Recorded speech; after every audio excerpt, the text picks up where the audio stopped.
اللہ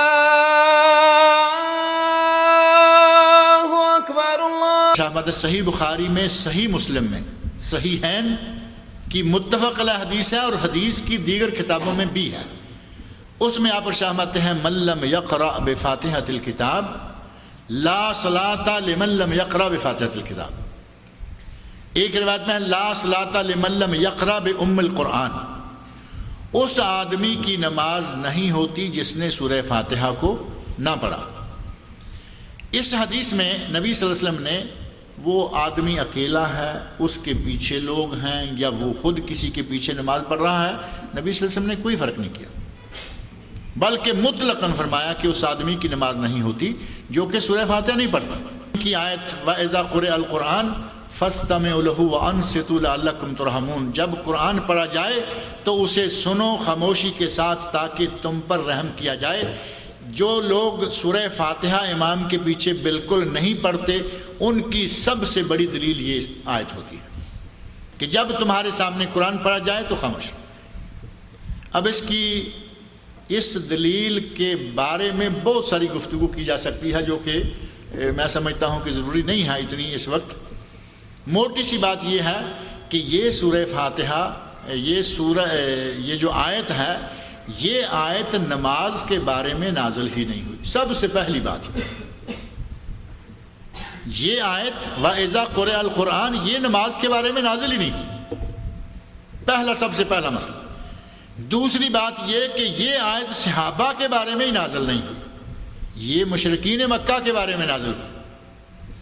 اللہ نے ان سے مخاطب ہو کر کہا کہ جب قرآن پڑھا جائے تو سنا کرو، غور کیا کرو، لعلکم ترحمون، شاید تم پہ رحم کیا جائے، شاید تم پر رحم ہو جائے۔ پہلی بات یہ کہ اس سورت کا، اس آیت کا اس نماز سے تعلق ہی نہیں۔ ونستعینہ ونستغفرہ ونعوذ باللہ من شرور انفسنا ومن سیئات اعمالنا من یہدہ اللہ فلا مضل لہ ومن یضلل فلا ہادی لہ واشہد ان لا الہ الا اللہ وحدہ لا شریک لہ واشہد ان محمدا عبدہ ورسولہ اما بعد فإن خیر الحدیث کتاب اللہ وخیر الہدی ہدی محمد صلی اللہ علیہ وسلم وشر الامور محدثاتها وكل محدثة بدعة وكل بدعة ضلالة وكل ضلالة في النار۔ رب اشرح لي صدري ويسر لي أمري واحلل عقدة من لساني يفقهوا قولي رب أعوذ بك من همزات الشياطين وأعوذ بك رب أن يحضرون۔ أعوذ بالله السميع العليم من الشيطان الرجيم، بسم الله الرحمن الرحيم۔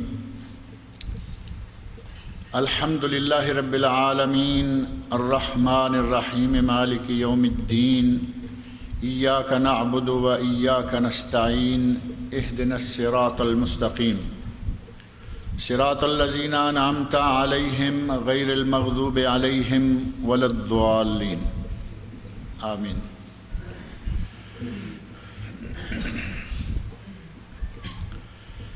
قرآن کریم کی یہ سب سے پہلی صورت ہے اور اس کے بعد سورۃ البقرہ جو کہ قرآن کریم کی سب سے لمبی طویل ترین صورت ہے، اور اس کے بعد باری باری طویل صورتیں شروع ہو جاتی ہیں۔ اور اس پہلے آغاز میں سورہ فاتحہ کے رکھے جانے کا سبب کیا ہے؟ ظاہر ہے کہ یہ چیزیں ساری توقیفی ہیں، یہ کسی عالم، کسی مفسر، کسی محدث، کسی فقیہ، حتیٰ کہ کسی صحابی کا کام نہیں ہے۔ کون سی صورت کہاں رکھی جائے گی یہ اللہ کے حکم سے نبی اکرم صلی اللہ علیہ وسلم نے خود فرمایا ہے۔ حتیٰ کہ یہ بات آپ کے علم میں ہے کہ یہ قرآن کریم جو اس وقت اس موجودہ شکل میں ہمارے سامنے ہے، یہ نزول کے اعتبار سے یہ ترتیب نہیں تھی۔ نزول کے اعتبار سے آپ سمجھتے ہیں اقرأ بسم ربک الذی خلق، یہ سب سے پہلی آیت ہے اور یہ سب سے آخر میں جا کے رکھی گئی۔ اسی طرح صورتیں کوئی پہلے نازل ہوئی اسے آخر میں رکھا گیا، کوئی آخر میں نازل ہوئی اسے پہلے رکھا گیا۔ ترتیب نزول الگ ہے اور ترتیب تلاوت الگ ہے۔ اس سورہ کو شروع میں رکھا گیا تو اس کی بھی بعض توجیحات ہیں، بعض وجوہات ہیں کہ اس سورت کا نام ہے سورۃ الفاتحہ۔ فاتحہ کا معنی کھولنا، فتح یفتح، یہاں تو ظاہر ہے کہ عرب ملک میں رہتے ہوئے یہ آسانی ہے کہ بہت سارے کلمات، بلکہ قرآن کریم کا بہت سارا حصہ ہماری سمجھ میں بآسانی آ جاتا ہے کہ الفاظ ہم سنتے رہتے ہیں، افتح الباب، معنی یہ ہے کہ دروازہ کھولو۔ فاتحہ کا معنی کھولنے والی، قرآن کریم کو کھولنے والی یہ صورت ہے سورۃ الفاتحہ۔ اوپننگ، قرآن کریم کا آغاز یہاں سے ہوتا ہے۔ اور قرآن کریم چند ایک چیزیں ترجمہ میں داخل ہونے سے پہلے مناسب معلوم ہوتی ہیں کہ وہ آپ کے سامنے رکھ دی جائیں، اور پھر چونکہ یہ بار بار نہ آنے والی چیزیں ہوں گی۔ مثلا قرآن لفظ قرآن ہے۔ قرآن وہ مقدس کتاب جس کے بعض فضائل، جس کی جلیل القدر عظمت، اس کے بارے میں بعض آیات اور نبی اکرم صلی اللہ علیہ وسلم کی احادیث، حتیٰ کہ بعض واقعات آپ کے سامنے رکھے گئے پچھلے دروس میں۔ لفظ قرآن کا معنی کیا ہے؟ قرآن کریم ہم پڑھتے ہیں، یہ لفظ ہم استعمال بھی کرتے رہتے ہیں، لفظ قرآن کا معنی کیا ہے؟ اس سلسلہ میں اہل علم نے دو رائے خاص طور پر ان کی معروف ہے۔ ایک یہ کہ یہ قرأ یقرأ پڑھنا سے ہے۔ قرأ یقرأ کا معنی قرات کرنا، پڑھنا۔ اور قرآن کریم کا آغاز جس لفظ سے ہوا وہ بھی پڑھنا سے ہی تعلق رکھتا ہے۔ اقرأ بسم ربک الذی خلق۔ حضرت جبرائیل امین اللہ کے حکم سے پہلی وحی لے کر آئے جو 5 آیات پر مشتمل تھی اسی سورت کی، اقرأ بسم ربک الذی خلق، تو آغاز اسی لفظ سے فرمایا، اقرأ پڑھیے۔ تو قرآن کا معنی پڑھنے سے، قرات سے، وہ کتاب جسے بار بار پڑھا جائے وہ قرآن ہے۔ اور اس قرآن میں یہ وصف پایا جاتا ہے کہ اسے آپ زندگی میں جتنی مرتبہ بھی پڑھیں گے، ہر مرتبہ اس کی حلاوت، ہر مرتبہ اس کی شیرینی، ہر مرتبہ اس کی مٹھاس پہلے سے بڑھے گی، کم نہیں ہوگی۔ کچھ چیزیں ایسی ہیں کہ آپ 1 مرتبہ 2 مرتبہ پڑھ لیں تو اس کے بعد آپ سمجھتے ہیں کہ بہت پڑھ لی ہے، اب تو اس کو پڑھنے کو جی نہیں چاہتا۔ اس قرآن میں اللہ رب العزت نے وہ حلاوت و چاشنی، وہ شیرینی، وہ مٹھاس رکھی ہے کہ اس کو بار بار پڑھیں، اس کی حلاوت بڑھتی جائے گی۔ اس میں جو مزہ ہے پڑھنے کا، جو لذت ہے، اس میں اضافہ ہوتا چلا جائے گا۔ تو یہ معنی ہے قرآن کا، وہ کتاب جو بار بار پڑھی جائے، جو بار بار پڑھی جاتی ہے۔ اور دیگر علماء میں سے بعض نے یہ رائے دی ہے کہ یہ قرأ یقرأ سے نہیں بلکہ قارن یقرن سے ہے۔ قارن یقرن کا معنی ملنا، ملی ہوئی چیز، یعنی اس کی 114 صورتیں ہیں، وہ ایک دوسرے کے ساتھ ملی ہوئی ہیں۔ اور قارن یقرن قرینہ، قرینہ عموماً عربوں میں، خاص طور پر ہمارے اردو میں یہ لفظ استعمال نہیں ہوتا، عربوں میں بیوی کو قرینہ کہا جاتا ہے۔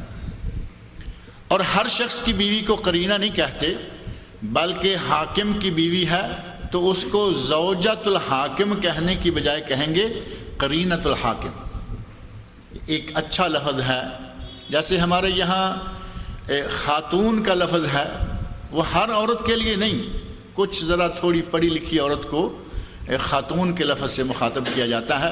اسی طرح مالدار کہیں، کسی بڑے عہدے اور منصب پر فائز شخص کہیں، اس کی بیوی کو زوجہ نہیں کہا جاتا بلکہ قرینہ کہا جاتا ہے۔ کسی گورنر کی بیوی ہے، کسی علاقے کے حاکم کی بیوی ہے، بادشاہ کی بیوی ہے تو قرینۃ الملک یا قرینۃ الامیر۔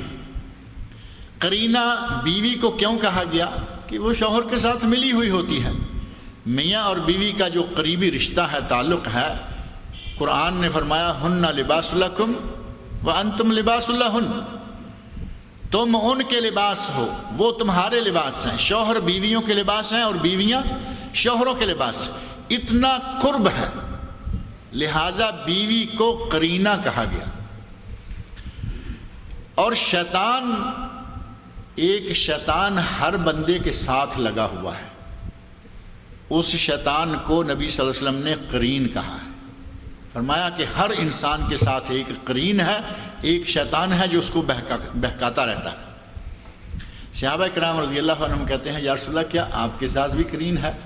معقول سوال تھا کہ ہر انسان کے ساتھ ایک شیطان ہے جو قرین کہلواتا ہے اور وہ انسان کو بہکاتا ہے۔ فوراً صحابہ کے ذہن میں بات آئی اور پوچھا یا رسول اللہ کیا آپ کے ساتھ بھی قرین ہے؟ تو آپ نے فرمایا ہاں قرین میرے ساتھ بھی ہے، لیکن میرا قرین مسلمان ہو چکا ہے، وہ مجھے بہکا نہیں سکتا، وہ مجھے گمراہ نہیں کر سکتا، بلکہ میرا قرین جو ہے وہ مسلمان ہو چکا۔ اس کو قرین اس لیے کہا گیا کہ وہ بھی انسان کے ساتھ جڑا ہوا ہے، ساتھ لگا ہوا ہے، قرینہ ہے، قرین ہے۔ اسی سے بعض علماء نے کہا کہ قرآن قرن یقرن قرین سے ہے، اور قرآن کا معنی ہے جس کی صورتیں آپس میں ایک دوسرے کے ساتھ ساری ملی جلی اور جڑی ہوئی ہیں۔ غرض یہ کہ قراءت سے ہو تو وہ کتاب جو بکثرت پڑھی جاتی ہے، اور اگر قرن یقرن سے لیا جائے تو اس کا معنی وہ کتاب جس کی صورتیں آپس میں آیات ایک دوسرے کے ساتھ ملی ہوئی ہیں۔ اور پھر صورتوں اور آیات کا ملا ہوا ہونا صرف ظاہر شکل میں ہی نہیں، بلکہ آپ تفسیر کی کتابیں پڑھیں گے تو آپ کو علماء تفسیر بتائیں گے کہ یہ آیت جو اب ہم پڑھ رہے ہیں یا جس کی تفسیر بیان کر رہے ہیں، اس کا پہلی آیت سے تعلق کیا ہے، اور اسی آیت کا آگے والی آیت سے تعلق کیا ہے۔ سورت کا سورت سے ایک تعلق ہے جو شاید بظاہر نظر نہ آئے، لیکن علماء نے آیت کا تعلق اور سورت کا تعلق ایک دوسرے کے ساتھ کیا ہے وہ بیان کیا ہے۔ اس کا معنی یہ ہوا کہ قرآن کریم کی جتنی صورتیں ہیں وہ معنوی اعتبار سے بھی ملی ہوئی ہیں اور ظاہری اعتبار سے بھی ایک دوسرے کے ساتھ جڑی ہوئی ہیں۔ اس لیے بھی قرآن کریم کو قرآن کہا گیا کہ یہ بار بار پڑھی جانے والی چیز ہے۔ اور قرآن کریم کو قرآن اللہ رب العزت نے خود قرآن میں بھی کہا ہے، فَإِذَا قَرَأْنَاهُ إِنَّ عَلَيْنَا جَمْعَهُ وَقُرْآنَهُ، اس کتاب کو، اس قرآن کو جمع کرنا اور اس کو پڑھانا ہمارے ذمہ ہے۔ نبی اکرم صلی اللہ علیہ وسلم پر جب شروع میں قرآن کریم نازل ہونا شروع ہوا تو آپ جبرائیل امین کے پیچھے ذرا جلدی پڑھتے کہ کہیں کوئی آیت چھوٹ نہ جائے، کچھ بھول نہ جائے۔ اللہ رب العزت نے حوصلہ افزائی کروائی اور فرمایا اے میرے نبی گھبرائیے نہیں، اِنَّ عَلَيْنَا جَمْعَهُ وَقُرْآنَ، اس قرآن کو محفوظ کروانا، جمع کروانا اور اس کو پڑھانا ہمارے ذمہ ہے۔ فَإِذَا قَرَأْنَاهُ فَاتَّبِعْ قُرْآنَ، جب ہم اسے پڑھیں تو اس کے پیچھے آپ بھی پڑھتے جائیں، یعنی جلدی نہ کریں۔ قرآن میں قرآن کا نام اور القرآن العظیم اور قرآن مجید اور قرآن کریم کے بہت سارے نام ہیں۔ ام الکتاب سورہ فاتحہ ہے، اور کتاب کون ہے؟ یہ قرآن کریم۔ قرآن کریم کے شروع میں سورہ بقرہ میں ہی اللہ نے فرمایا الف لام میم ذالک الکتاب، الف لام میم یہ وہ کتاب ہے لا ریب فیہ، گویا کہ قرآن کریم کا جو ہمارے یہاں مشہور نام ہے وہ تو قرآن ہے، اس کے علاوہ اس کو کتاب بھی کہا گیا، اور قرآن کریم کو فرقان کہا گیا۔ قرآن کریم کو اللہ نے فرقان قرار دیا کہ یہ فرقان ہے، اس کو مہیمن کہا گیا۔ اس قرآن کریم کے بکثرت نام ہیں اور بکثرت صفات ہیں، کہیں نذیر کہا، کہیں بشیر کہا، کہیں عزیز کہا، کہیں کوئی نام دیا۔ جتنے بھی نام ہیں وہ سارے اس مقدس کتاب کے ہیں، اور یہ اکثر نام قرآن کریم کے اندر ہی موجود بھی ہیں۔ تو قرآن کا معنی کیا ہوا؟ دو لفظوں میں وہ کتاب جو بار بار پڑھی جائے، اور وہ کتاب جس کی صورتیں آپس میں ایک دوسرے کے ساتھ باہم ملی ہوئی ہیں، یہ ہے قرآن۔ اور پھر اس کے بعد ہم قرآن کی 114 صورتیں دیکھتے ہیں قرآن کریم میں۔ سورہ فاتحہ نمبر 1، بقرہ 2، آگے آل عمران 3، نساء 4، مائدہ 5، مسلسل چلتی جا رہی ہیں۔ 114 صورتیں ہیں۔ سورت کا معنی کیا ہے؟ سورت کا لفظ جو ہے وہ بلندی سے ہے کہ جو آدمی جتنی صورتیں پڑھتے ہوئے آگے بڑھتا جاتا ہے اللہ رب العزت اس کو درجات میں بھی بلند کرتا جاتا ہے۔ سورت کا معنی بلندی اور رفعت، اور ہر صورت میں آگے آیات ہیں۔ قرآن کریم کی جو تقسیم ہے 114 صورتیں ہیں، پھر ہر صورت میں ایک طے شدہ مقدار کے مطابق آیات ہیں، جیسا کہ سورہ الفاتحہ، سورۃ الفاتحہ کی آیات کتنی ہیں؟ 7۔ مشہور یہ بات ہے کہ سورہ فاتحہ کی 4 آیات ہیں، سورہ بقرہ کی 286 کے قریب 86-87 آیات ہیں، اور آگے آیت کا معنی کیا ہوگا؟ آیت کا معنی ہے علامت، آیت کا معنی نشانی۔ پہلے ایک جملہ مکمل ہو گیا اور اس نے اگلے جملے کے لیے ایک نشانی، آپ آیات کے درمیان یہ نشانی بھی دیکھیں گے۔ آیت کا معنی نشانی، یعنی پہلا فقرہ مکمل ہوا، یہاں نشانی مکمل ہو گئی، پھر فقرہ شروع ہوا، پھر نشانی شروع ہو گئی۔ قرآن کریم میں جو تقسیم، بڑی تقسیم موجود ہے وہ 30 سپارے، 114 صورتیں، ہر صورت میں الگ الگ تعداد میں آیات ہیں، اور ان کے یہ معنی اور مفہوم ہیں الگ الگ، جن کو سامنے رکھنا، چونکہ ہم تفسیر کے انشاءاللہ آغاز میں ہیں تو یہ چیزیں ہمارے سامنے رہنی چاہیے کہ قرآن کا معنی کیا ہے، سورت کا معنی کیا ہے، اور آیت کا معنی کیا ہے۔ اور سورہ الفاتحہ،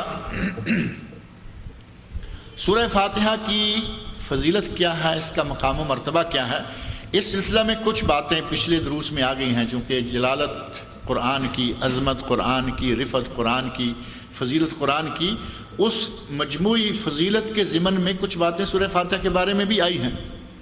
سورہ فاتحہ کے بارے میں یہ بات میں ذکر کی ہے کہ نبی اکرم صلی اللہ علیہ وسلم کے صحابہ ایک سفر میں ہیں اور کسی جگہ رکنے کے لیے اجازت طلب کی، اس ڈیرے والوں نے اجازت دینے سے انکار کر دیا۔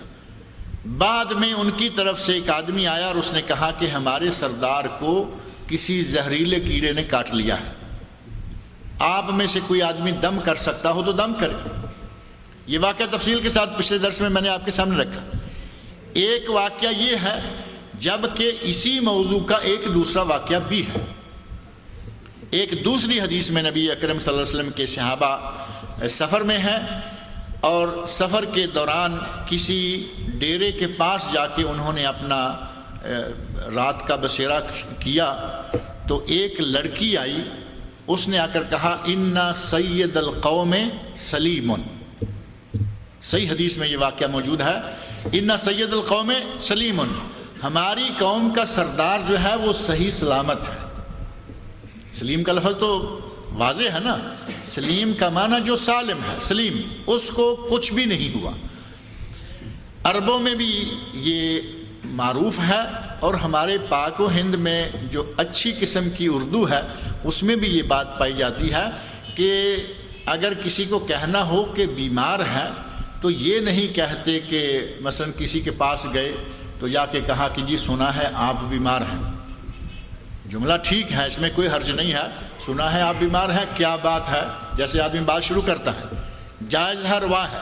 لیکن ایک بہت ہی اچھی قسم کی اردو ہے، وہ غالباً لکھنؤ سے تعلق رکھتی ہے اور ہمارے حیدرآبادی بھائیوں کو بھی آتی ہوگی۔ کہتے ہیں سنا ہے دشمنوں کی طبیعت ناساز ہے، سنا ہے کہ دشمنوں کی طبیعت ناساز ہے۔ اب یہ سامنے والے کو بیماری کا کہنا ہی نہیں چاہتا کہ تم بیمار ہو، ایک اچھا انداز ہے، سنا ہے کہ دشمنوں کی طبیعت ناساز ہے۔ بیمار کو بیمار نہیں کہا، بلکہ اشارہ ظاہر ہے کہ بیمار کی بیمار پرسی کے لیے گئے ہیں، مزاج پرسی کے لیے گئے ہیں، بیمار تو یہی ہے، لیکن اسے نہیں کہا کہ سنا ہے آپ بیمار ہیں، بلکہ کہہ رہا ہے سنا ہے کہ دشمنوں کی طبیعت ناساز ہے۔ اسی طرح اس بچی نے بہترین کلمہ استعمال کیا، کہا اِنَّ سید القوم سلیم، ہماری قوم کا سردار صحیح سالم ہے۔ کیا تم میں سے کوئی شخص ایسا ہے جو دم یا علاج کر سکے؟ کیونکہ ہماری قوم کے لوگ جو علاج کرنے والے ہیں وہ اس وقت گاؤں سے باہر۔ تو گویا بچی نے جو انداز اختیار کیا وہ ایک بہترین اور مؤدب انداز ہے، مہذب انداز ہے، اور وہ انداز ہماری اردو کے اندر بھی اتفاق سے موجود ہے، اگرچہ ہر جگہ نہیں لیکن جہاں ہے، اور ایک اچھا انداز ہے کہ طبیعت مزاج شہاں یا کہا کہ دشمنوں کی طبیعت ناساز ہے۔ وہ لڑکی نے آ کے یہ بات کہی اور صحابہ کرام میں سے ایک صحابی جو ہیں انہوں نے دم کیا، اللہ رب العزت نے اس سردار کو صحت عطا فرمائی، کأنما انشط من عقال، جب ان کو دم کیا گیا اور 3 دن دم کیا گیا، اس سردار کو 3 دن دم کیا جاتا رہا، اور حدیث میں الفاظ ہیں، راوی کہتے ہیں کہ تیسرے دن جب دم کیا کأنما انشط من عقال، یوں لگا کہ جیسے ایک آدمی جکڑا ہوا تھا اور وہ کھل کر بیٹھ گیا، رسیاں توڑ دی گئیں اور وہ بالکل صحیح سلامت ہو گئی۔ یہ 3 دن جو دم کیا جاتا رہا، وہ دم کیا تھا؟ یہی سورۃ الفاتحہ تھی۔ سورۃ الفاتحہ کو وہ کہتے ہیں کہ میں سورہ فاتحہ پڑھتا، منہ میں تھوڑا سا تھوک جو ہے وہ بھی اپنی ہوا، جو منہ سے ہوا نکالتے پھونک مارتے، اس کے ساتھ میں تھوڑا سا تھوک بھی۔ اب ظاہر ہے کہ تھوڑا سا ہی ہوگا تو بات چلے گی، اگر کہیں منہ بھر کے تھوک دے تو وہ کہے گا کہ مجھے صحت ہو یا نہ ہو تم یہاں سے رخصت ہو جاؤ۔ تھوڑا سا منہ سے ہوا نکلے اور اس کے ساتھ معمولی سے لعاب کی چاشنی ہو، معمولی سی لعاب کی ساتھ میں شرکت ہو، اس طرح وہ کہتے ہیں کہ میں 3 دن دم کرتا رہا، تیسرے دن وہ بالکل آدمی ٹھیک ہو گیا۔ یہ سورۃ الفاتحہ کی برکات میں سے، اس کے فضائل میں سے یہ بھی ہے کہ یہ اتنی اعلیٰ قسم کی چیز اللہ رب العزت نے ہمیں عطا فرمائی کہ دم کریں، زہریلا جانور ہے تب دم کریں ٹھیک ہو جائے گا۔ ایک حدیث میں یہ بھی آتا ہے کہ ہر زہر سے، اس سورہ فاتحہ میں ہر زہر کا تریاق ہے، لیکن وہ حدیث صحیح نہیں، جبکہ یہ واقعہ جس حدیث میں ہے یہ حدیث صحیح ہے۔ اس سے پہلا واقعہ جو میں نے ذکر کیا تھا کہ انہوں نے کہا کہ ہمارے رات رہنے کا انتظام کرو، انہوں نے انکار کیا، پھر بکریوں کا مسئلہ، 30 بکریوں کا، یہ صحیح احادیث ہیں، حتیٰ کہ بخاری و مسلم کی حدیث۔ ان احادیث کی بنیاد پر سورہ فاتحہ کے ناموں میں سے ایک نام ہے سورہ شافیہ۔ ایک تو ہو گیا فاتحہ، وہ سورت جس سے قرآن کھلتا ہے، وہ سورت جو قرآن کے آغاز میں ہے۔ دوسرا نام ہے اس کا سورہ شافیہ، کہ اس کو پڑھ کر دم کریں تو اللہ تعالیٰ شفا عطا فرماتا ہے۔ وہ حدیث جس میں ہر زہر کا تریاق، وہ حدیث صحیح نہیں ہے، اس کی سند پر محدثین کرام نے کلام کیا ہے، علامہ البانی نے اسے ضعیف قرار دیا، لیکن صحیح حدیث میں اس کا شافیہ ہونا ثابت ہے، جیسا کہ یہ حدیث میں نے آپ کے سامنے رکھی۔ اسی حدیث کا، اسی سورت کا، سورۃ الفاتحہ کا ایک نام کافیہ بھی ہے۔ سورۃ الفاتحہ کا ایک نام کافیہ بھی ہے کہ یہ سورت نمازی کے لیے قیام میں کفایت کر جاتی ہے۔ اگر کوئی نمازی نماز شروع کرتا ہے، 2 رکعتیں اس نے پڑھنی ہے، پہلی رکعت کے لیے کھڑا ہوا، اللہ اکبر کہا، اللہ اکبر کہنے کے بعد وہ سبحانک اللہم و بحمدک اللہم باعد بینی و بین خطایا، یا یہ جو دعائیں ہیں استفتاح یا آغاز کی دعائیں، ان میں سے کوئی دعا نہ پڑھے تو نماز ہو جائے گی۔ یہ دعائیں پڑھنا سنت ہے، پڑھ لے تو ثواب ہے۔ نبی اکرم صلی اللہ علیہ وسلم پڑھا کرتے تھے سبحانک اللہم و بحمدک و تبارک اسمک و تعالی جدک ولا الہ غیرک، یہ آپ پڑھا کرتے تھے۔ اللہم باعد بینی و بین خطایا کما بعدت بین المشرق والمغرب، یہ دعا طویل ہے تھوڑی، یہ بھی آپ پڑھا کرتے تھے، لیکن اگر کوئی نہیں پڑھتا تو نماز ہو جائے گی۔ اسی طرح اگر کوئی قل هو اللہ نہیں پڑھتا تو بھی نماز ہو جائے گی، نماز ہو جائے گی، ثواب جیسے سبحانک اللہم نہ پڑھے تو ثواب کم ہو جائے گا۔ اسی طرح اگر کوئی قل هو اللہ یا کوئی سورت یا کسی سورت کی کوئی آیت یا آیات نہیں پڑھتا، ثواب کم ہو جائے گا، نماز پھر بھی ہو جائے گی۔ لیکن اگر کوئی سورہ فاتحہ نہیں پڑھتا تو نماز نہیں ہوگی۔ قیام میں صرف سورہ فاتحہ ایک ایسی چیز ہے کہ جس کے بغیر نماز نہیں ہوتی، یہ دوسری صورت سے کفایت کر جاتی ہے، دوسری کوئی صورت اس کی جگہ کفایت نہیں کرتی۔ ایک آدمی نے نماز شروع کی اور وہ چاہتا ہے کہ میں مجھے سورہ یاسین آتی ہے تو میں آج سورہ یاسین کیوں نہ پڑھ دوں، گھر میں ہے یا جہاں بھی کہیں ہے۔ ظاہر ہے کہ مسجد والے تو اتنا موقع نہیں دیں گے، مسجدوں والے تو چابی لے کے سلام پھرنے کے بعد ڈھونڈ رہے ہیں کہ کون سا کس کونے میں نمازی ہے، اس کو نکالوں اور میں تالا لگاؤں۔ گھر میں ہے، تہجد کے لیے اٹھا، اس کا جی چاہا کہ میں آج 2 رکعتیں جو پڑھ رہا ہوں، پہلی رکعت میں سورہ یاسین پڑھتا ہوں چونکہ مجھے یاد ہے۔ اس نے سبحانک اللہم و بحمدک پڑھا، اس کے بعد بسم اللہ پڑھا اور سورہ یاسین والقرآن الحکیم یہ شروع کر دی، اور جب یاسین مکمل کی تو رکوع چلا گیا۔ کیا اس شخص کی نماز ہوگی؟ اس شخص کی نماز نہیں ہوگی، یہ رکعت نہیں ہوگی، کیونکہ اکیلے آدمی کا بلا اختلاف، جو تھوڑا بہت اختلاف ہے وہ میں ذکر کرتا ہوں، وہ دوسرے مسئلے میں ہے۔ اکیلا آدمی ہو یا امام ہو، یہ 2 شکلیں ایسی ہیں کہ جب تک سورہ فاتحہ نمازی نہ پڑھے اس کی نماز نہیں ہوتی۔ سورہ فاتحہ دوسری صورتوں سے کفایت کر جاتی ہے، لیکن سورہ فاتحہ سے دوسری کوئی صورت کفایت نہیں کرتی۔ یہ 2 شکلوں میں۔ تیسری شکل ہے کہ جب آدمی امام کے پیچھے ہو تو سورہ فاتحہ کا کیا حکم ہے، اس کی بات جو ہے وہ انشاءاللہ بعد میں کرتے ہیں۔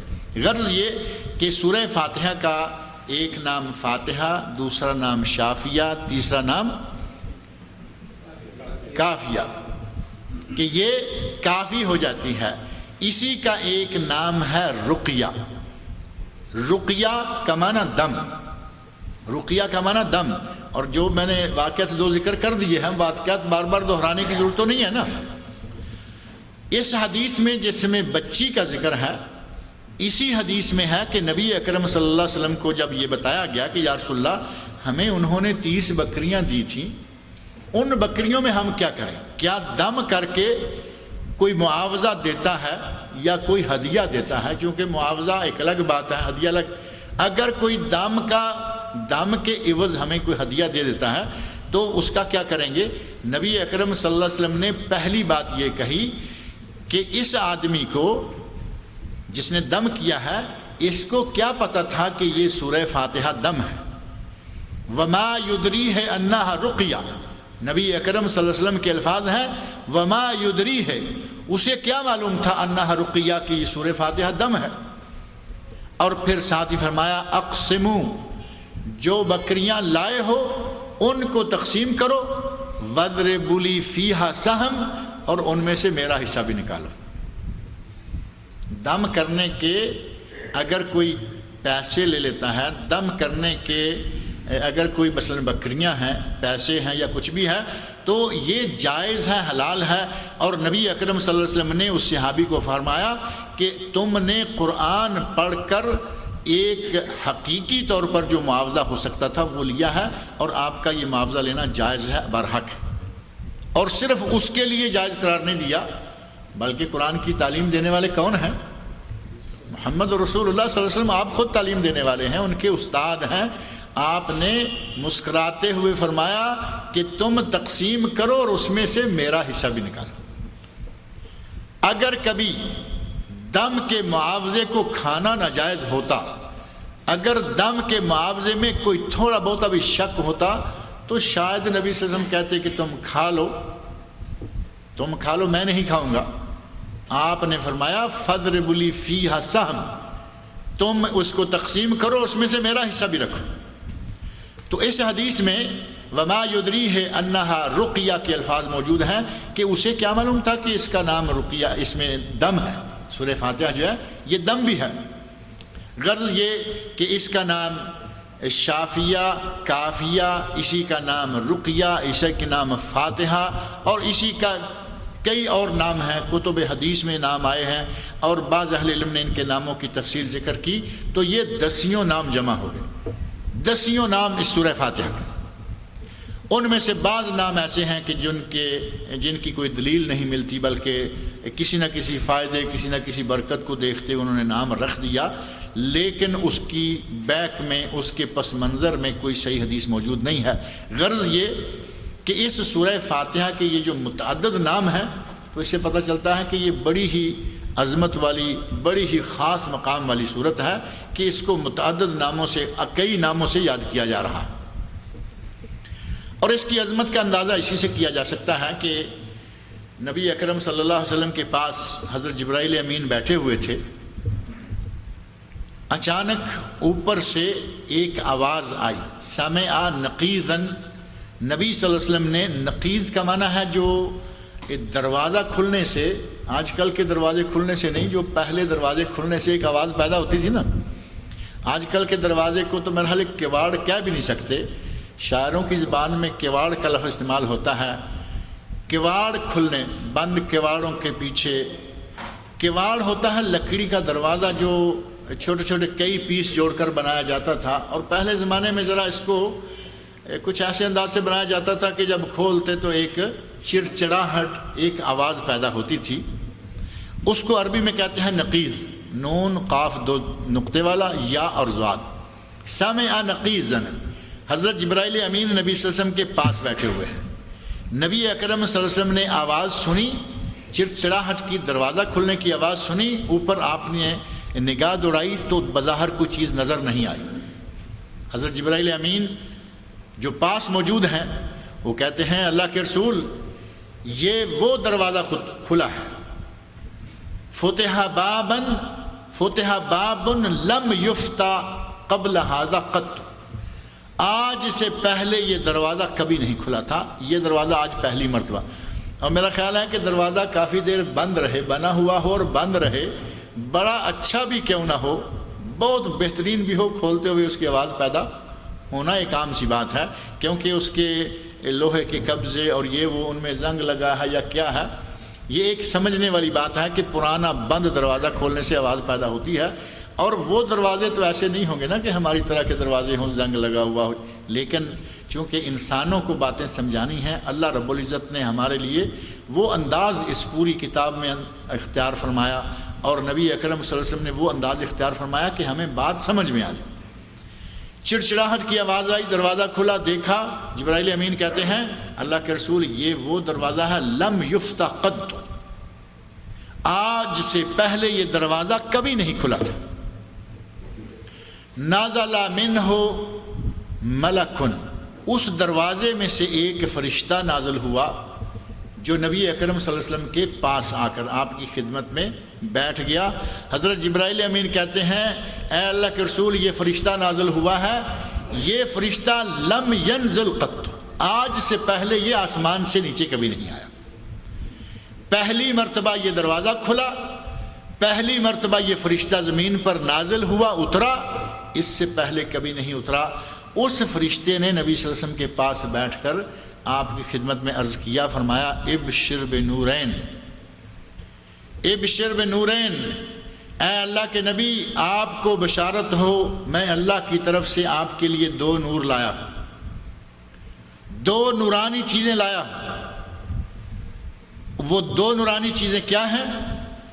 الفاتحہ و خواتیم سورۃ البقرہ، ایک ہے سورۃ الفاتحہ اور دوسرا ہے خواتیم سورۃ البقرہ، آمن الرسول بما انزل الیہ من ربہ والمؤمنون، آخری دو صورتیں، دو آیتیں، سورۃ البقرہ کی آخری دو آیتیں۔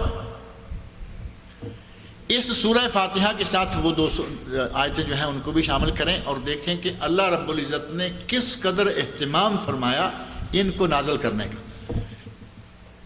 پورا قرآن ایک عام شکل میں وحی کے انداز سے نازل ہوتا آ رہا ہے، نبی اکرم صلی اللہ علیہ وسلم بیٹھے ہوئے ہیں، وحی نازل ہونا شروع ہو گئی، آپ پسینہ پسینہ ہو گئے، تھوڑی دیر کے بعد وحی کا وہ کیفیت ختم ہوئی تو آپ جیسے آدمی ہوش میں آ جاتا ہے، عام نارمل حالت میں آ جاتا ہے، آپ اپنے صحابہ کو، اپنے ساتھیوں کو قرآن کریم پڑھ کے سنانا شروع کر دیتے کہ ابھی یہ آیات نازل ہوئی ہیں۔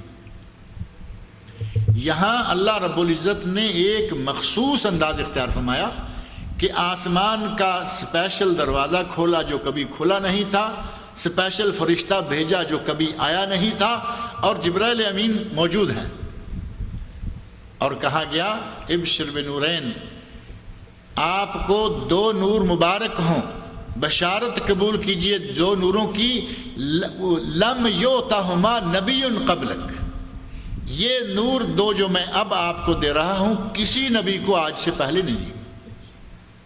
اور وہ دو نور تھے سورہ فاتحہ اور سورہ بقرہ کی آخری دو آیتیں. اور سورہ فاتحہ کو نبی اکرم صلی اللہ علیہ وسلم نے ایک حدیث میں فرمایا کہ مجھے قرآن کی کچھ صورتیں نام لے لے کہا کہ زبور کے برابر فلاں صورت، تورات کے برابر فلاں صورت، اور فرمایا کہ انجیل، پوری انجیل کے برابر صرف سورہ فاتحہ. اللہ نے مجھے جو سورہ فاتحہ دی ہے اس کا مقام، اس کے فوائد، اس کی برکات پوری انجیل کے برابر ہے. اللہ رب العزت نے گویا کہ ہمیں یہ جو برکات عطا فرمائی ہے، پہلے انبیاء کے پاس اس کا ایک جز تھا. پہلے انبیاء کے پاس ایک جز تھا، اللہ نے ہمیں مجموعی شکل میں دے دیا. ان کے پاس انجیل ہے، ہمارے پاس صرف سورہ فاتحہ ہے، اس کے برابر ہے. نبی صلی اللہ علیہ وسلم فرماتے ہیں کہ اس کے قائم مقام یا اس کے برابر ہمیں سورہ فاتحہ دی گئی. اتنا مقام و مرتبہ اللہ رب العزت نے ہمیں اس سورہ فاتحہ کو دے کر عطا فرمایا ہے. اس سورت کو اللہ رب العزت نے ایک مخصوص انداز سے نبی اکرم صلی اللہ علیہ وسلم پر نازل فرمایا اور اسے یہ مقام دیا، اسے یہ عظمت عطا فرمائی اور اسے یہ فضیلت بخشی. اور اس کے فضائل کی بات طویل ہے. اب اس سورت کو خاص طور پر سورہ فاتحہ کو، جیسا کہ میں نے پہلے تھوڑا سا ذکر کیا ہے کہ نمازی جب تک نماز میں پڑھتا نہیں نماز نہیں ہوتی. خاص طور پر اکیلا ہے، جب تک سورہ فاتحہ نہ پڑھے اس کی وہ رکعت نہیں ہوگی. اور امام ہے تب بھی رکعت نہیں ہوگی. اب ایک تیسری شکل ہے نمازی کی کہ وہ مقتدی ہے. آدمی یا اکیلے نماز پڑھتا ہے یا وہ لوگوں کی امامت کراتا ہے، یا ایسا ہے کہ وہ اکیلا نہیں، امام بھی نہیں، بلکہ اس کے پیچھے کچھ لوگ اور بھی نماز پڑھ رہے ہیں. امام اور اکیلے کی نماز تو بالاتفاق تمام علماء محدثین، تمام فقہاء مجتہدین سب کا اتفاق ہے کہ اکیلے کی اور امام کی سورہ فاتحہ کے بغیر نماز نہیں ہوتی، وہ رکعت نہیں ہوتی. اب رہ گئی تیسری شکل، اور وہ ہے کہ آدمی نمازی مقتدی ہے، امام بھی نہیں منفرد بھی نہیں. اس کی نماز ہوگی یا نہیں ہوگی؟ اس سلسلہ میں نبی اکرم صلی اللہ علیہ وسلم کی احادیث ہیں. صحیح بخاری میں ایک حدیث ہے، اس میں نبی صلی اللہ علیہ وسلم ارشاد ہے، صحیح بخاری میں، صحیح مسلم میں، صحیحین کی متفق علیہ حدیث ہے اور حدیث کی دیگر کتابوں میں بھی ہے. اس میں آپ ارشاد فرماتے ہیں من لم یقرأ بفاتحۃ الکتاب لا صلاۃ لمن لم یقرأ بفاتحۃ الکتاب. ایک روایت میں ہے لا صلاۃ لمن لم یقرأ بأم القرآن. اس آدمی کی نماز نہیں ہوتی جس نے سورہ فاتحہ کو نہ پڑھا.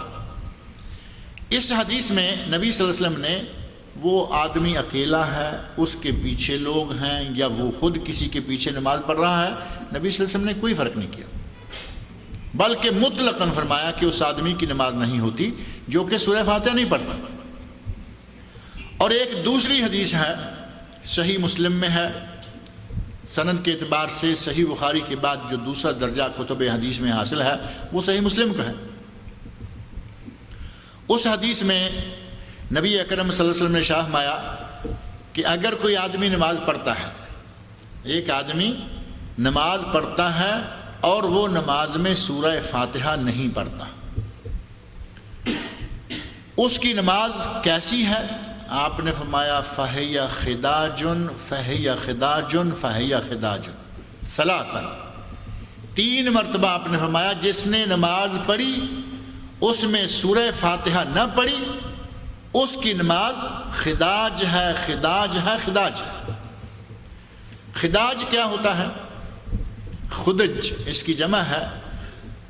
ہسپتالوں میں ایک وارڈ ہے باقاعدہ جس میں ان بچوں کو رکھا جاتا ہے جو بچے وقت سے پہلے پیدا ہو جاتے ہیں. کوئی 6 مہینے کا بچہ پیدا ہو گیا زندہ ہے، 7 کا پیدا ہو گیا زندہ ہے، 8 کا پیدا ہو گیا، 9 کا. 8-9 والے بلکہ 7 والے بھی عموماً زندہ ہوتے ہیں. 7 ماہ کے بچے تو ہمارے مشہور ہیں نا. اگر کسی کی باڈی جسم ذرا تھوڑا ہلکا رہ جائے، چھوٹا رہ جائے، پتلا دبلا ہو تو کہتے ہیں کہ کیا تم 7 ماہے ہو. ہمارے یہ لفظ معروف ہے کہ کیا تم 7 ماہ کے بعد پیدا ہوئے تھے. 7 ماہ کا بچہ عموماً بچ جاتا ہے، اور یہ میڈیکل سے تعلق رکھنے والی چیزیں ہیں۔ عموماً کہتے ہیں کہ 8 ماہ کا بچہ نہیں بچتا۔ اللہ تعالیٰ کے کام دیکھیں، 8 مہینے حالانکہ زیادہ ہیں، 8 مہینے کے بعد جو نارمل ڈلیوری ہمارے دیہات وغیرہ میں ہو جایا کرتی تھی وہ بچے نہیں بچتے، 7 مہینے والا جو ہے وہ بچ جاتا ہے۔ ہسپتالوں میں تو اب چونکہ بہت سارے انتظامات ہیں وہ بات الگ ہے۔ بہرحال وہ بچے جن کو اسپیشل نگہداشت میں رکھا جاتا ہے اور وہ وقت سے بہت پہلے پیدا ہو جاتے ہیں، ان کو خداج کہا جاتا ہے۔ اور اخدجت الناقہ، اونٹنی نے نامکمل بچہ گرا دیا یا نامکمل بچہ پیدا کر دیا، اس وقت کہا جاتا ہے جب بچہ کوئی ایسا پیدا ہو جائے جو نامکمل ہو۔ یعنی جانور جو 6 مہینے کے بعد بچہ پیدا کرتا ہے، وہ اگر 4 مہینے کے بعد بچہ کسی بیماری کے، کسی چوٹ کے، کسی بھی نتیجے میں اگر وہ بچہ پیدا ہو جائے تو اس بچے کو خداج کہا جاتا ہے۔ نبی اکرم صلی اللہ علیہ وسلم نے فرمایا کہ جو آدمی نماز پڑھے اور سورہ فاتحہ نہ پڑھے اس کی نماز خداج، ناقص ہے، نامکمل ہے۔ اب اندازہ کریں کہ ناقص اور نامکمل نماز، آدمی نماز بھی پڑھے، آپ نے یہ نہیں فرمایا کہ وہ اکیلا ہے، وہ امام ہے، اس کے ساتھ کون ہے؟ من صلی صلاۃً لم یقرأ فیہا بفاتحۃ الکتاب فہی خداج فہی خداج فہی خداج، 3 مرتبہ فرمایا کہ وہ ناقص و نامکمل ہے۔ کیا آدمی گوارا کرتا ہے کہ وہ سردی کے موسم میں اٹھا ہے، گرم نرم بسترا چھوڑا، ٹھنڈے پانی سے وضو کیا، نماز پڑھنے کے لیے کھڑا ہو گیا، گھر میں تہجد پڑھتا ہے، مسجد میں فریضہ پڑھنے کے لیے جاتا ہے، کیا وہ گوارا کرے گا کہ نماز بھی پڑھے اور وہ نامکمل ہی پڑھے؟ نماز بھی پڑھے اور اس کی نماز بھی خداج ہی ہو، ناقص ہی ہو؟ محنت کی، سردی برداشت کی، بستر چھوڑا، اب نماز تو مکمل پڑھے۔ نبی اکرم صلی اللہ علیہ وسلم نے اس نماز کو ناقص قرار دیا جس میں سورہ فاتحہ نہ پڑھی گئی ہو، اور یہ آپ نے قطعاً نہیں فرمایا کہ بھائی جو امام کے پیچھے ہے وہ نہ پڑھے، کوئی بات نہیں، یہ قطعاً اس حدیث میں نہیں بلکہ کسی بھی حدیث میں، صحیح سند سے کسی بھی حدیث میں ثابت نہیں کہ امام کے پیچھے والا آدمی سورہ فاتحہ نہ پڑھے۔ یہ خداج۔ ایک مرتبہ ایک واقعہ ذکر کر دوں، کبھی کبھی ایسا ہوتا ہے کہ بات کسی چھوٹی سی 1-2 لفظوں میں بات سمجھ میں آ جاتی ہے، اور کبھی ایسا ہوتا ہے کہ آپ کتاب میں لکھ کر دیں، کتابیں لالا کر دیں، بات سمجھ میں نہیں آ رہی۔ یہ حدیث میں نے ام القوین ریڈیو سے ایک پروگرام کے ضمن میں نشر کی کہ نبی صلی اللہ علیہ وسلم نے اس نماز کو 3 مرتبہ خداج فرمایا جس نماز میں سورہ فاتحہ نہ پڑھی گئی ہو۔ کچھ دنوں کے بعد ایک وفد کی شکل میں چند ساتھی کچھ دور کہیں سے آئے، ملاقات کی، کہنے لگے کہ ہم عرصہ دراز سے نمازی تو ہیں لیکن ہم نے کبھی سورہ فاتحہ، خاص طور پر امام کے پیچھے سورہ فاتحہ بالکل کسی موقع پہ کسی انداز سے بھی نہیں پڑھتے تھے۔ موقع اور انداز کیا ہے وہ میں ابھی ذکر کرتا ہوں کہ سورہ فاتحہ کو امام کے پیچھے ہوں تو کیسے اور کس کس موقع پر پڑھنے میں آسانی ہے، اور کسی آیت کسی حدیث کی خلاف ورزی بھی نہیں ہوتی۔ کہتے ہیں کہ ہم نے تو کبھی سورہ فاتحہ پڑھی نہیں تھی، اس دن ہم نے درس سنا، جب یہ کلمات آپ نے کہے فہی خداج فہی خداج فہی خداج، اور ترجمہ کیا کہ وہ ناقص ہے، وہ ناقص ہے، وہ نامکمل ہے، کہتے ہیں کہ اچانک ایسی بات دماغ میں آئی کہ ہم نماز بھی پڑھیں اور ناقص ہی رکھیں تو فائدہ کیا؟ کہتے ہیں کہ اس دن کے بعد سے ہم نے سورہ فاتحہ پڑھنا شروع کر دیا۔ اللہ نے اگر کسی بات کی سمجھ عطا فرمانا ہے تو بس اسی سے آ جاتی ہے، نہ آئے تو اب آپ کتاب میں لکھیں، اس کے بارے میں ڈھیر لگا دیں دلائل کے، وہ جو سوئی ایک جگہ اٹک چکی ہے وہ وہاں سے ہلنے نہ پائے گی، کیونکہ وہ سوئی جو ہے وہ رک چکی ہے۔ اگر طبیعت میں تحقیق کا مادہ ہو، طبیعت میں صحیح بات کو قبول کر کے اور اپنے پرانے جو ہمارے دماغ میں نظریات بیٹھے ہوئے ہیں، نئی تحقیق اور صحیح بات کو قبول کر کے پرانے نظریات کو چھوڑنے کا جذبہ موجود ہو تو آدمی کو بات آسانی سے سمجھ میں آ جاتی۔ اب یہی حدیث جو ہے جو میں ذکر کر رہا ہوں صحیح مسلم اور حدیث کی دیگر کتابوں میں بھی ہے، اس حدیث میں حضرت ابو ہریرہ رضی اللہ عنہ اس کے راوی ہیں، ان سے آدمی پوچھتا ہے، اے ابو ہریرہ آدمی امام کے پیچھے ہوتا ہے، آدمی امام کے پیچھے ہوتا ہے اور امام بلند آواز سے پڑھ رہا ہے، اس وقت ہم کیا کریں؟ حضرت ابو ہریرہ رضی اللہ عنہ فرماتے ہیں اقرا بہا فی نفسک، امام بلند آواز سے پڑھتا رہا ہے، تم اپنے دل میں پڑھتے جاؤ۔ اقرا بہا فی نفسک، اپنے دل میں بغیر آواز نکالے تم پڑھتے جاؤ گے، نہ امام کی بات، نہ تمہاری بات امام کو پہنچے گی، نہ نبی اکرم صلی اللہ علیہ وسلم یا آج کے کسی امام کو پڑھنے میں، تلاوت میں کوئی مشقت پیش آئے گی۔ حدیث میں گویا کہ حضرت ابو ہریرہ رضی اللہ عنہ نے سورہ فاتحہ کو پڑھنے کا ایک طریقہ بھی ہمیں بتا دیا ہے کہ امام بلند آواز سے پڑھ رہا ہے، آپ آہستہ آہستہ پڑھتے جائیں۔ امام قرات کر رہا ہے لوگوں کو سنانے کے لیے، آپ صرف اس کی قرات کریں اپنے۔ اور نفس کا سے بعض لوگوں نے یہ معنی لیا ہے، یہ معنی اخذ کیا ہے کہ نفس کا اقرا بہا فی نفس کا معنی شاید یہ ہے کہ ہونٹ بھی سیے رہیں، ہونٹ بھی نہ ہلنے پائیں اور اندر ہی اندر کچھ کرتے جاؤ، ایسی نماز ویسے ہی مقبول نہیں ہے۔ اگر کوئی آدمی ہونٹوں سے کلمات کو ادا نہیں کرتا وہ نماز مقبول نہیں۔ نبی اکرم صلی اللہ علیہ وسلم باقاعدہ ہونٹوں کو ہلا کر کلمات کو ادا فرمایا کرتے تھے۔ ممکن ہے کہ ایک آدمی ہاتھ باندھ لیے کھڑا ہو گیا اور بسم اللہ یا سورہ فاتحہ یا سبحانک اللہ اس کو بغیر ہونٹ لائے اندر ہی اندر پڑھتا جا رہا ہے، لیکن وہ نماز مقبول نہیں ہوگی۔ ان کلمات کو اپنی زبان سے ادا کرنا ضروری ہے، اور نبی صلی اللہ علیہ وسلم ادا کرتے تھے۔ صحابہ کرام کے ایسے واقعات موجود ہیں، اور کلمات ادا کرنے کے صحابہ کو کیسے پتہ چل گیا کہ نبی صلی اللہ علیہ وسلم کچھ پڑھ رہے ہیں؟ سری نمازیں ہیں، ظہر ہے، عصر ہے، باقی میں تو ٹھیک ہے بلند آواز سے آپ قرات کرتے تھے، سورہ فاتحہ بلند آواز سے پڑھتے، بعد والی صورت پڑھتے، سری نمازیں ہیں، ظہر عصر ہے۔ صحابہ کرام کے ایسے واقعات ملتے ہیں کہ صحابی کہتے ہیں یا رسول اللہ فلاں جگہ آپ کیا پڑھتے ہیں، فلاں تو آپ شروع کرتے ہیں اللہ اکبر۔ حضرت ابو ہریرہ رضی اللہ عنہ کا ہی واقعہ ہے، کہتے ہیں کہ یا رسول اللہ اللہ اکبر کہنے کے بعد آپ کچھ دیر خاموش رہتے ہیں، وہاں کیا پڑھتے ہیں؟ خاموش رہتے ہیں وہاں کیا پڑھتے ہیں؟ خاموش کا مطلب یہ کہ ہمیں آواز نہیں آتی لیکن ہم سمجھتے ہیں کہ آپ کچھ پڑھتے ہیں۔ وہ کیسے معلوم ہوتا تھا؟ آدمی جب بولتا ہے تو اس کے جسم کی، اس کے قریب والوں کو کچھ نہ کچھ ایسے آثار نظر آتے ہیں کہ آپ کچھ پڑھ رہے ہیں، تھوڑی سی آواز نکلتی ہے۔ اور کبھی ایسا بھی ہوتا ہے کہ آدمی کی، بارش آدمی ہے، داڑھی ہلکی محسوس ہو رہی ہے، تو انہوں نے پوچھا کہ اس وقت آپ کیا پڑھتے ہیں؟ اب یہ تو جس کے داڑھی ہوگی اسی کے محسوس ہوگی نا۔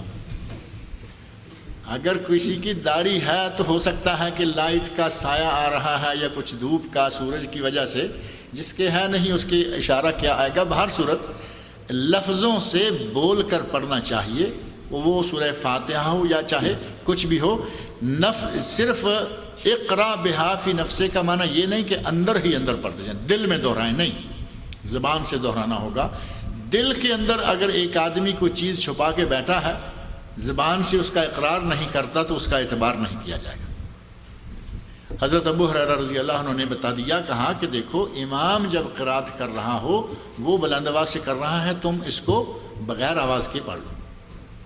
اور دوسری جگہ جو ہمارے بھائی بڑے شد و مد سے حدیث پیش کرتے ہیں کہ نبی صلی اللہ علیہ وسلم نے فرمایا تھا مالی انازع القرآن،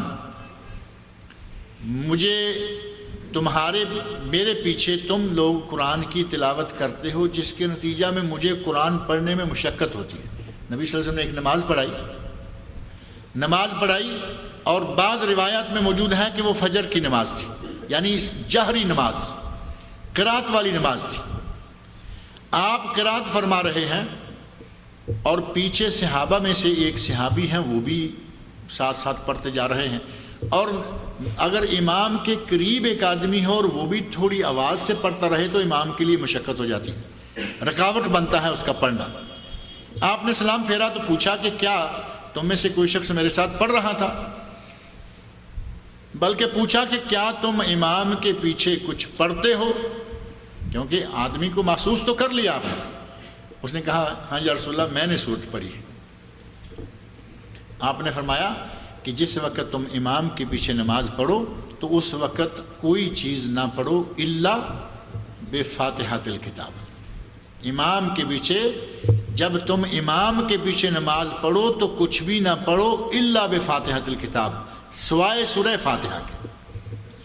اس حدیث نے ہمارے یہاں جو بہت بڑا مسئلہ بنا ہوا ہے، اس حدیث نے مسئلہ واضح کر دیا کہ نبی صلی اللہ علیہ وسلم نے جہری نماز پڑھائی اور صحابی نے پیچھے بلند آواز سے سورت پڑھ دی، آپ کو تلاوت کرنے میں مشقت محسوس ہوئی، آپ نے اسلام پھیرنے کے بعد فرمایا کہ اور کچھ نہ پڑھا کرو، یعنی قرآن جو آگے میں نے پڑھنا ہے، مثال کے طور پر سورہ فاتحہ پڑھی، بعد میں سورہ بقرہ شروع کر دی، بعد میں سورہ آل عمران شروع کر دی۔ صحابہ کے ساتھ نبی صلی اللہ علیہ وسلم نے بعض نمازیں بڑی بڑی لمبی پڑھی۔ صحابی کہتے ہیں کہ میں آپ کے ساتھ ہوں، آپ نے سورہ فاتحہ کے بعد سورہ بقرہ شروع کی تو میں کچھ دیر تک انتظار کیا، پھر میں سمجھا کہ اب آپ سورہ بقرہ پوری کر کے ہی چھوڑیں گے۔ سورہ بقرہ مکمل کی تو آپ نے سورہ آل عمران شروع کر دی۔ میں نے کہا کہ اب شاید اس کا بھی کچھ حصہ پڑھیں گے، کافی دیر تک تلاوت ہوئی تو میں سمجھا کہ اب سورہ آل عمران پوری کر کے۔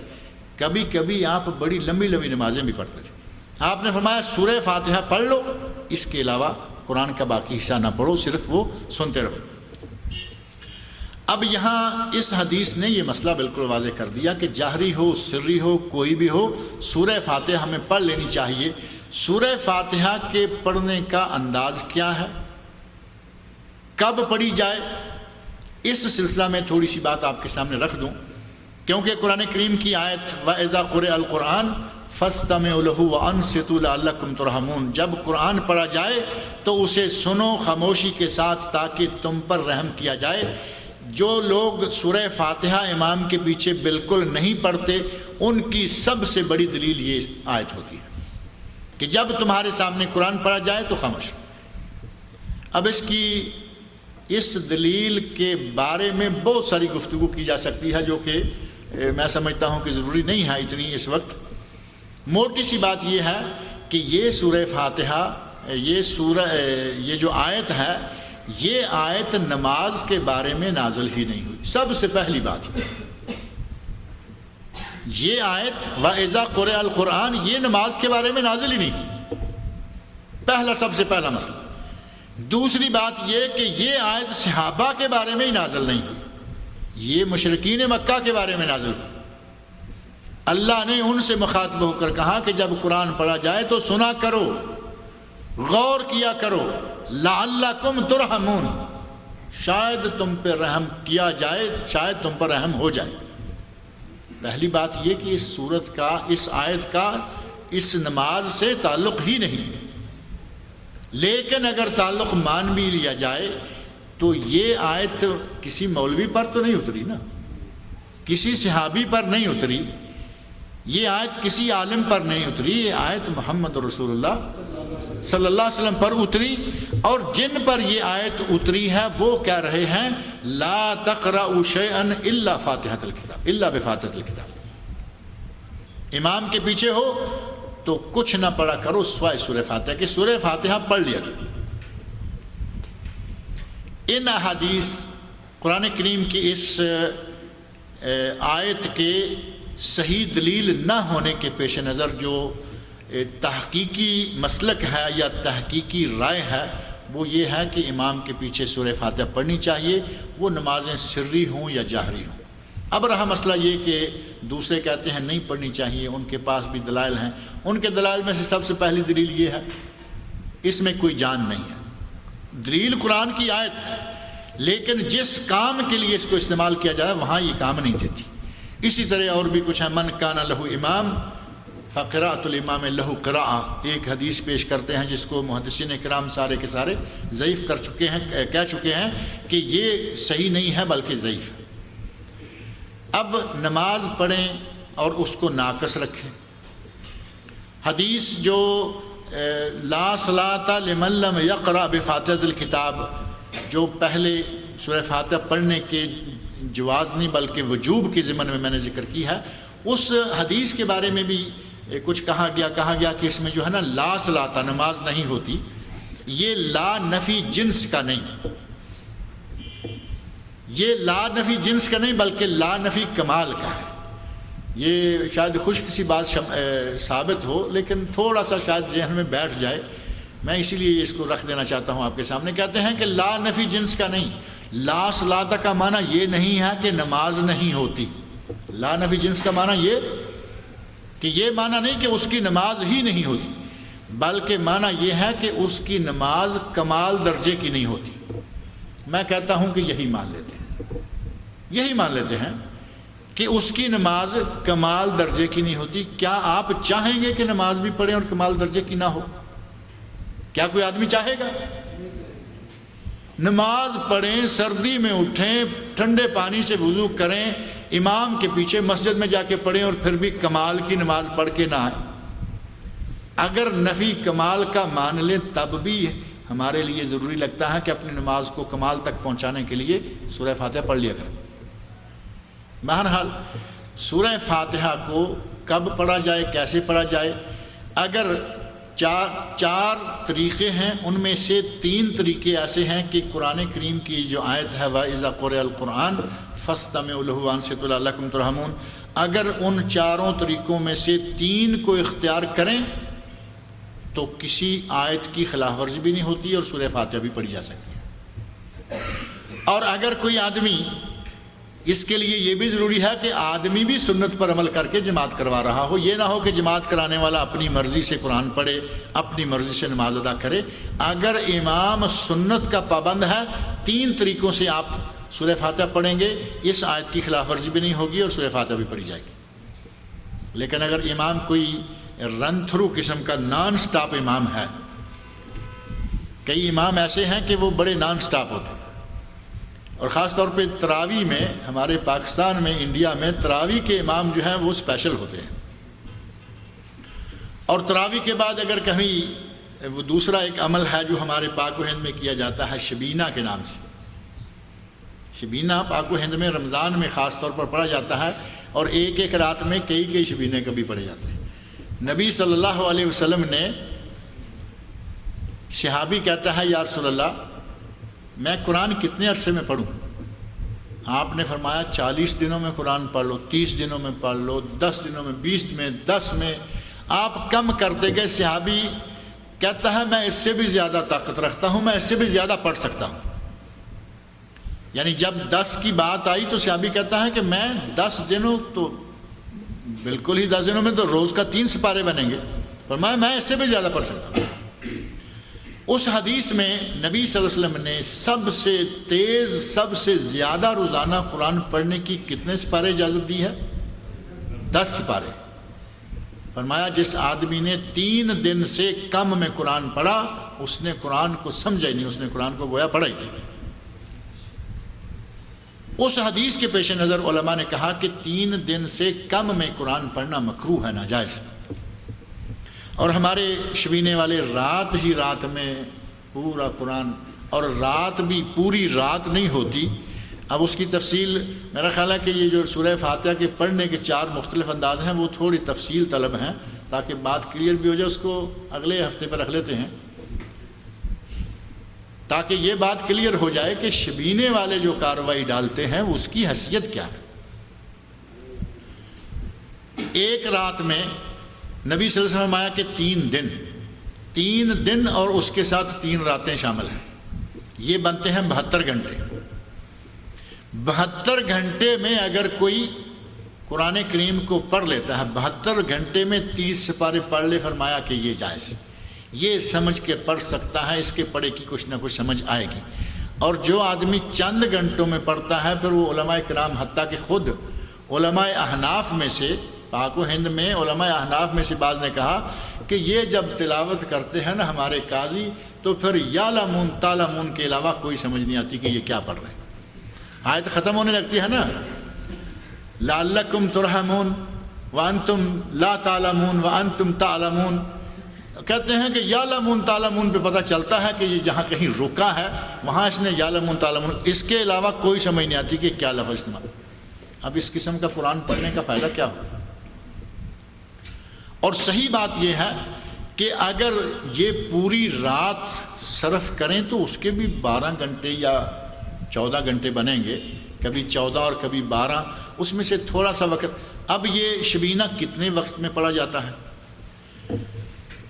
مغرب کی نماز کے ساتھ افطاری ہوئی، افطاری کر کے اگر کہیں کہ ہم نے شبینہ شروع کر دیا تھا تو یہ ہوتا نہیں، کیونکہ ہماری تو افطاری ہی تراویح تک چلتی ہے۔ مغرب کی نماز سے لے کر تراویح تک کھانے پینے کا شغل جاری رہتا ہے، کھا رہے ہیں، ابھی پکوڑے آ گئے، سموسے آ گئے، بعد میں کچھ اور آ گیا، فروٹ چاٹ آ گئی، دہی بلے آ گئے، بلے بلے عشاء تک چل سو چل۔ عشاء کی نماز اذان ہوئی، اب چائے وائے پی کے مسجد کی طرف روانہ ہو گئے، مسجد میں گئے، سنتے پڑھیں گے، تھوڑا انتظار کریں گے، جماعت کھڑی ہوگی، جماعت کھڑی ہونے 4 فرض پڑھیں گے، اس پہ وقت لگے گا، اب اس کے بعد 2 سنتے ہیں، پھر تراویح ہے۔ اگر 8 تراویح پڑھیں گے تب بھی، اور اگر کوئی 20 پڑھتا ہے تب بھی، دونوں پہ وقت لگے گا۔ اگر 5 بجے دن غروب ہوا تھا، 5 بجے سورج غروب ہوا، 5:30 بجے آج کل ہو رہا ہے، 5:30 سے لے کر آپ کی نماز عشاء کب شروع ہوگی؟ 7:30 تقریباً۔ 7:30 بجے کے بعد تراویح شروع کریں، 8 والا بھی کافی قرآن پڑھتا ہے اور 20 والے بھی، دونوں تقریباً بانٹ لیتے ہیں۔ 8 والا سپارے پورے کرے گا رمضان میں 30، 20 والا 20 رکعتوں میں 30 پورے کرے گا، وقت تقریباً ایک جیسا لگ جاتا ہے۔ آپ ان کو راؤنڈ اباؤٹ 1 گھنٹہ کر لیں،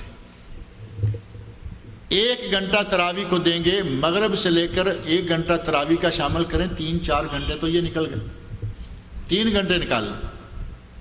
اب سحری کے لیے کھانا بھی کھانا ہے، اور سحری فجر سے 1 گھنٹہ پہلے صرف 1 گھنٹہ رکھ لیں کہ کھانا یہ وہ، کیونکہ صرف سنت کے مطابق تھوڑا سا کھانا ہو تو 5-7-10 منٹ کافی ہیں، اور ہمیں تو کھانا ہوتا ہے نا جتنا کھا سکیں، اس کے لیے گھنٹہ ہی چاہیے۔ اب فجر کی اذان سے پہلے 1-8 گھنٹہ اس کے لیے چاہیے، پھر فجر کی اذان ہوئی، نماز سورج نکلنے تک، یہ 2-3 گھنٹے یہ گئے، 2-3 گھنٹے شروع سے گئے، 2-3 گھنٹے آخر سے گئے، پیچھے رات کتنی بچی؟ 4-5 گھنٹے کے اندر جو آدمی پورا قرآن پڑھے گا، آپ اندازہ کریں کہ اس نے کیا پڑھا ہوگا۔ اسی لیے نبی اکرم صلی اللہ علیہ وسلم نے فرمایا کہ یہ قرآن 3 دن سے زیادہ نہ پڑھا جائے، اور کبھی کبھی بعض یہاں مضامین میں لکھا ہوا آ جاتا ہے کہ حضرت عثمان رضی اللہ عنہ ایک رات میں پورا قرآن پڑھتے۔ آپ یہ سمجھ سکتے ہیں کہ نبی صلی اللہ علیہ وسلم جب منع کر دیں کہ 3 دن سے کم میں قرآن نہ پڑھو تو حضرت عثمان کہیں گے نہیں میں تو پڑھوں گا۔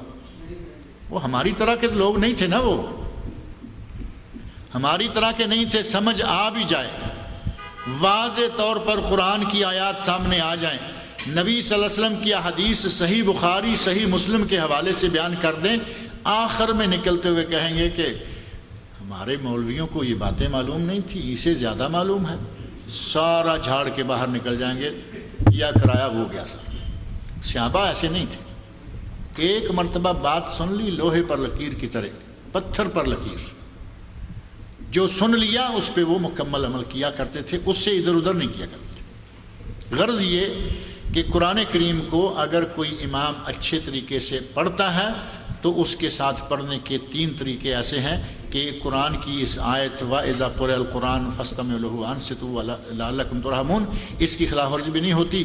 اور اگر کوئی سنت کے مطابق قرآن نہیں پڑھتا تو اس کے ساتھ پڑھنے کا 4تھا طریقہ موجود ہے۔